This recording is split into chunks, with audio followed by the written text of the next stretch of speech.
शिक्षक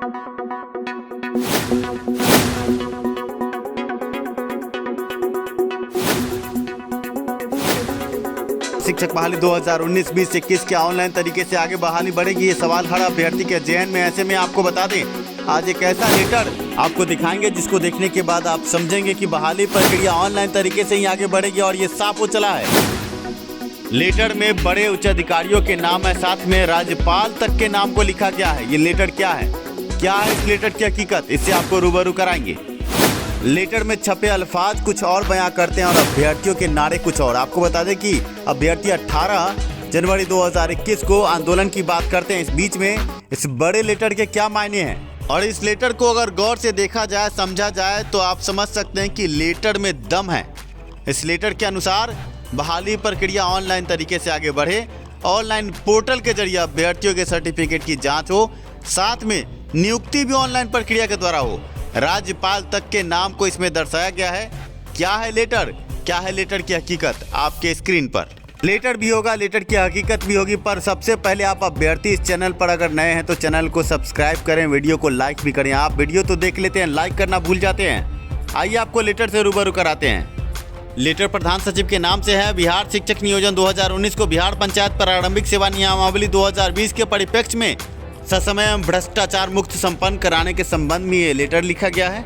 आगे लिखा है, महाशय निवेदन पूर्वक कहना कि बिहार पंचायत प्रारंभिक सेवा नियमावली 2020 के कुछ बिंदु बिहार शिक्षक नियोजन के संदर्भ में महत्वपूर्ण है, जिनके लागू हो जाने के बाद बहाली ससमय पूर्ण हो सकती है, जो निम्नवत है। क्या निम्नवत है, ये आपके स्क्रीन पर है। पहले नंबर पर बिहार पंचायत प्रारंभिक सेवा नियमावली 2020 के कंडिका 10 घ के नियम 5 के अनुसार नियुक्ति की प्रक्रिया को अभ्यर्थियों के अनुकूल बनाने हेतु प्रशासनिक विभाग, प्रशासनिक का तात्पर्य शिक्षा विभाग से है, द्वारा वेब पोर्टल सॉफ्टवेयर बनाकर नियुक्ति की प्रक्रिया में परिवर्तन कर सकेगा। आप समझ सकते हैं कि बिहार पंचायत प्रारंभिक सेवा नियमावली 2020 के कंडिकाओं से लिया गया सूत्र बहाली प्रक्रिया को आगे बढ़ाने में सहायता कर सकता है और ये लेटर कहीं न कहीं शिक्षा विभाग को नए रास्ते दिखा सकता है। नियमावली 20 से लिए गए कुछ सूत्र बहाली प्रक्रिया को ऑनलाइन पोर्टल के द्वारा आगे बढ़ाने में मदद कर सकते हैं। क्या है कंडिका 5 में, ये आपके स्क्रीन पर है। हम आपको बताते हैं कि क्या है कंडिका 5 में। कंडिका 5 में लिखा है कि नियुक्ति की प्रक्रिया को अभ्यर्थियों के अनुकूल बनाने हेतु शिक्षा विभाग द्वारा वेब पोर्टल सॉफ्टवेयर बनवाकर नियोजन इकाई की स्वच्छता बरकरार रखते हुए उक्त नियुक्ति की प्रक्रिया में परिवर्तन कर सकेगा। मतलब नियमावली का हवाला देकर यह बताया गया है कि परिवर्तन हो सकता है। आगे दूसरे नंबर पर क्या लिखा है, ये देख लें। लिखा बिहार पंचायत प्रारंभिक सेवा नियमावली 2020 के कंडिका 24(2) में यह स्पष्ट वर्णित है कि पूर्व के नियमावली के क्रियान्वयन के क्रम में निर्गत आदेश, सूचनाएं, पत्र, परिपत्र आदि में निहित ऐसे निर्देश जो इस नियमावली के प्रावधान के अनुकूल नहीं होंगे, वह स्वतः नियमावली के प्रावधान के अनुरूप संशोधित समझे जाएंगे। कहने का तात्पर्य है कि बिहार पंचायत प्रारंभिक सेवा नियमावली 2020 में कुछ ऐसे प्रावधान हैं जिनके अनुसार अगर बहाली प्रक्रिया आगे बढ़ी तो पहले जो भी बहाली प्रक्रिया आगे बढ़ी है उसमें बदलाव स्वतः 2020 के नियमावली से हो जाएंगे और पुराने नियम कानून बदले जा सकते हैं और नए कानून के हिसाब से पुराने प्रक्रिया को रद्द करने के लिए किसी लेटर की आवश्यकता नहीं होगी, वह स्वतः ही रद्द माने जाएंगे। ऐसे में बिहार शिक्षक बहाली 2019-2021 में अगर इस लेटर के हिसाब से आगे प्रक्रिया आगे बढ़ी, 2020 की नियमावली आगे बढ़ी, तो पूर्व के किसी भी नियम को बदलने के लिए किसी भी बैठक की आवश्यकता नहीं, किसी भी लेटर की आवश्यकता नहीं, किसी भी संशोधन की आवश्यकता नहीं। सभी नियम कानून स्वतः संशोधित माने जाएंगे और सरकार और शिक्षा विभाग अगर चाहे तो 2020 के नियमावली के हिसाब से आगे बहाली प्रक्रिया आगे बढ़ा सकती है और ऑनलाइन तरीके से अभ्यर्थियों से आवेदन भी ले सकती है। इसके बाद बड़ा सवाल सीटेट दिसंबर 2019 अभ्यर्थियों के जहन में ये उठ रहा है, क्या उनको भी बहाली प्रक्रिया में मौका मिल सकता है, जिन्हें पक्के तौर से नहीं कहा जा सकता, क्योंकि अगर नियम बदले और संशोधित हुए और आंशिक संशोधन हुआ तो सीटेट दिसंबर 2019 अभ्यर्थियों के लिए समस्या उत्पन्न हो सकती है। लेटर में आगे क्या लिखा है ये भी आप देख लें। लिखा है, पूर्व के नियमावली के क्रियान्वयन के क्रम में निर्गत सूचनाएं, आदेश, परिपत्र, पत्र आदि में निहित वैसे निर्देश जो इस नियमावली के प्रावधान के अनुकूल नहीं होंगे, वह स्वतः इस नियमावली के प्रावधान के अनुरूप संशोधित समझे जाएंगे बिहार राज्यपाल के आदेश से। आप समझ सकते हैं कि नियमावली की चर्चा है, बिहार के राज्यपाल की चर्चा है। बिहार के राज्यपाल द्वारा प्रस्तावित होने के बाद ही नियमावली में संशोधन होता है या नियमावली बनाने और बिगाड़ने की प्रक्रिया आगे बढ़ती है। पर नियमावली में कुछ ऐसे प्रावधान है जिससे पूर्व के जो भी नियम हैं वह स्वतः 2020 के नियमावली के लागू होने के बाद समाप्त हो जाएंगे और उसके लिए किसी भी बैठक की आवश्यकता नहीं होगी।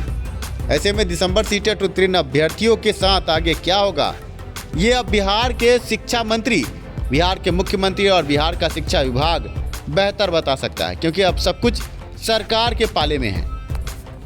आगे लेटर में क्या लिखा है ये भी आप देख लें। बिहार पंचायत प्रारंभिक सेवा नियमावली 2020 के पत्र निर्गत की तिथि 21/8/2020 से बिहार में लागू है। अगर बिहार सरकार बिहार के शिक्षक अभ्यर्थियों की हितैषी है तो बिहार पंचायत प्रारंभिक सेवा नियमावली 2020 के अनुसार आंशिक परिवर्तन कर वर्तमान में चल रही शिक्षक प्रक्रिया को वेब पोर्टल बनवाकर बहाली को संपन्न करवाने की दिशा में कार्य कर सकती है।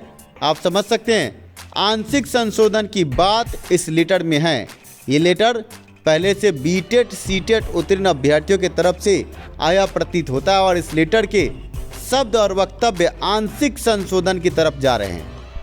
अंत की कुछ पंक्तियां हैं जिसको आपको देखना चाहिए। लिखा था, श्रीमान से निवेदन है कि बिहार शिक्षक बहाली को भ्रष्टाचार मुक्त संपन्न कराने के लिए बिहार पंचायत प्रारंभिक सेवा नियमावली 2020 के अनुसार वेब पोर्टल पर अपलोड करवाकर ऑनलाइन काउंसलिंग करवाएं एवं बहाली को ससमय पूर्ण करवाएं।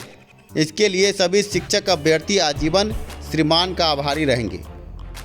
इस लेटर को देखने के बाद आप समझ सकते हैं कि शिक्षा सुधार रोजगार की पहल कितनी कामयाब हुई है।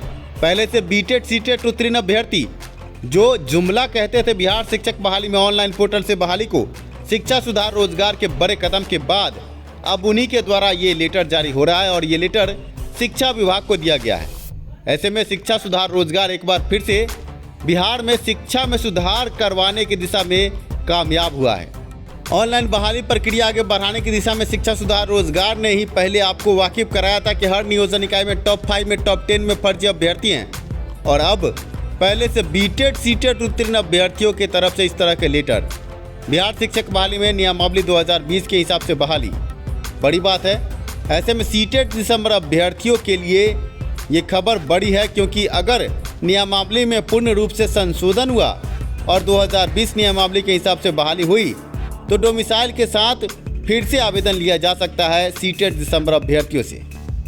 पर यह राह इतनी आसान नहीं है। बिहार शिक्षक बहाली में सीटेट दिसंबर अभ्यर्थियों को मौका मिले, इसके लिए अभ्यर्थियों को भी आगे आना होगा। जिस तरह पहले से बीटेट सीटेट उत्तीर्ण अभ्यर्थियों ने नियमावली का हवाला देकर ये बड़ा लेटर आगे भिजवाया है, आगे प्रस्तुत किया है, सीटेट दिसंबर अभ्यर्थियों को भी कमर कसना होगा, एकजुट होना होगा। जब संशोधन की बात उठती है तो संशोधन आंशिक रूप से क्यों, पूर्ण रूप से संशोधन हो और सीटेट दिसंबर अभ्यर्थियों को लेकर फिर से आवेदन लेकर अभ्यर्थियों की बहाली सुनिश्चित की जाए, जिसमें डोमिसाइल भी हो और संशोधन हो तो पूर्ण संशोधन हो, आंशिक नहीं। आपको बता दें कि 21/8/2020 से नियमावली 2020 सेवा शर्त 2020 लागू है और इसको पूर्ण रूप से लागू करवाने की दिशा में शिक्षा सुधार रोजगार शिक्षा के उच्च अधिकारी, शिक्षा के मंत्री और सरकार के उच्च अधिकारियों से और सरकार के मंत्रियों से वार्ता कर रहा है। अब आप अभ्यर्थी जो सीटेट दिसंबर अभ्यर्थी है उनको सूचनार्थ ये है कि आप अभ्यर्थी एकजुट हो जाएं, आगे बहाली प्रक्रिया में सीटेट दिसंबर को मौका मिले, इसके लिए शिक्षा सुधार रोजगार कदम बढ़ा रहा है। आगे देखना ये है कि सेवा शर्त 2020 के हिसाब से पूर्ण रूप से फिर से आवेदन लेने की दिशा में क्या कदम उठाती है सरकार, या आंशिक बदलाव के बाद बहाली प्रक्रिया पूर्ण करती है। शिक्षा में सुधार हो, सभी के पास रोजगार हो, इसी नारे के साथ अगले वीडियो में आपसे मिलते हैं। वीडियो देखने के लिए, साथ देने के लिए दिल से धन्यवाद। अगर वीडियो पसंद आया हो तो लाइक करें, ना पसंद आया हो तो डिसलाइक करें। कमेंट में अपने विचार भी लिख सकते हैं। धन्यवाद वीडियो देखने के लिए, साथ देने के लिए।